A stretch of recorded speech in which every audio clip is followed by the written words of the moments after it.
오라고 했는데 저 자리가 비어 있어요.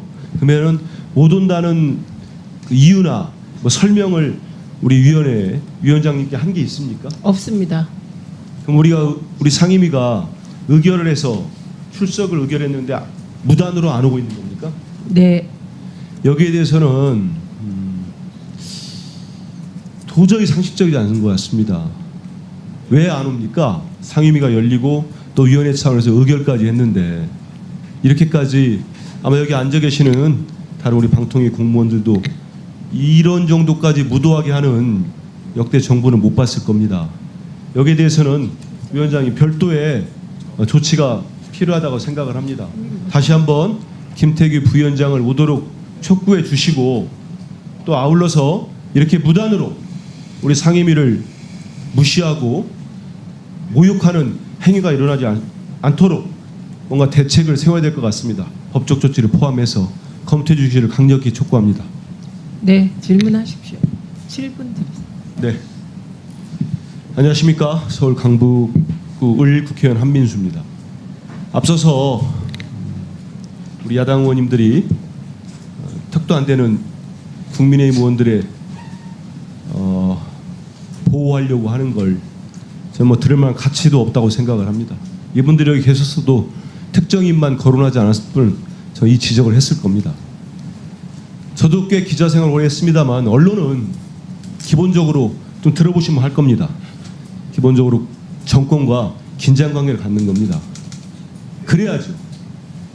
꼭 미국의 3대 대통령 얘기를 제퍼슨 대통령 얘기를 하지 않더라도 언론과 권력은 건전한 긴장 관계를 갖는 겁니다. 그렇기 때문에 역대 정권은 언론, 특히 방송을 본인들에게 유리한 기사가 나오고 보도가 되기 위해서 나름의 비판받을 행동들을 한 게 있었습니다.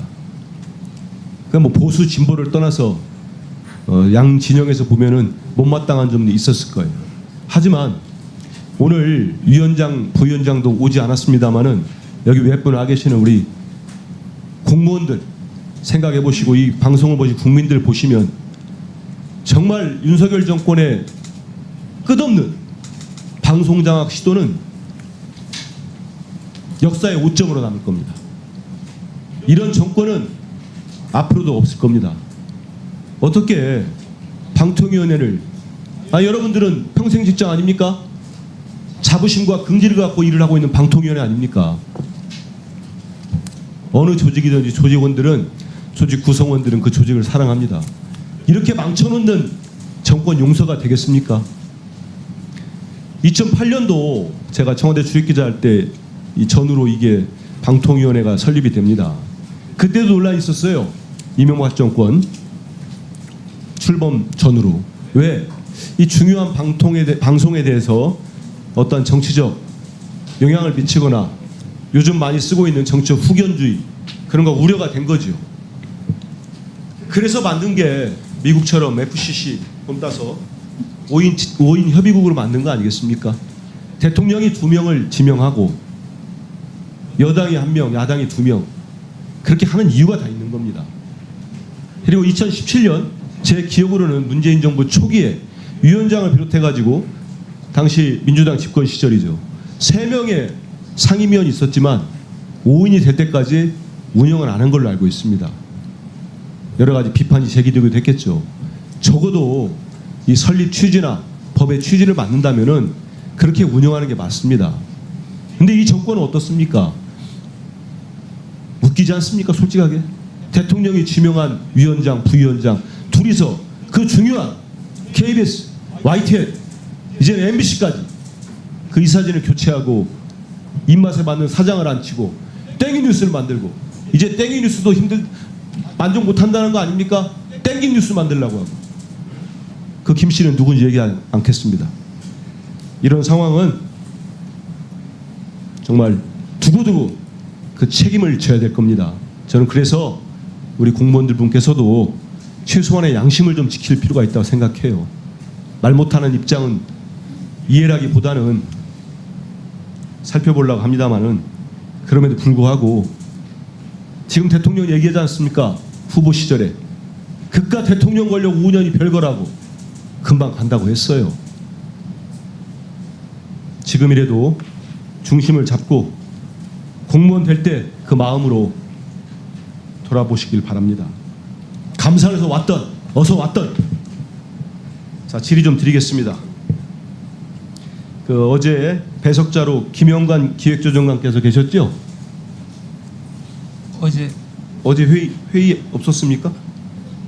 엊그제 7월 31일. 그저께 예, 그 날짜 때문에 그러는 거예요. 안건 보고자가 자미회 행정본부 담당관이었고, 이게 회의 공지가 5시 개최를 제34차 전체 공지를 4시에 했습니다. 네. 그렇게도 합니까?